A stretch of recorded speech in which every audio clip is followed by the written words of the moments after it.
नबी सल्लल्लाहु अलैहि वसल्लम से कि उन्होंने भी एक मदीना की रियासत संभाली थी, उन्होंने भी मुश्किल वक्त गुजारा था और उसके बाद उन्होंने दुनिया की तारीख का सबसे बड़ा इनकलाब लेके आए। और हम तो कभी उनके अपना कार्य सोच नहीं सकते कि उनके जूतों की मिट्टी के करीब भी हो, लेकिन कुरान में हमें हुक्म है कि उनकी जिंदगी से सीखो, उनकी सुन्नत से सीखो।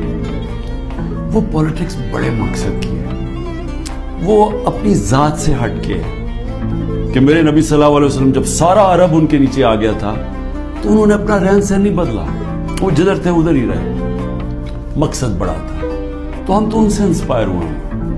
मैं तो ना पॉलिटिक्स में आता ही ना कभी, तो मैंने जो इंसाफ की तहरीक शुरू की थी ये मदीना, और कहा था कि इस्लामी फलाही रियासत हमारा मकसद है, हम मदीना की रियासत से इंस्पायर हुए थे।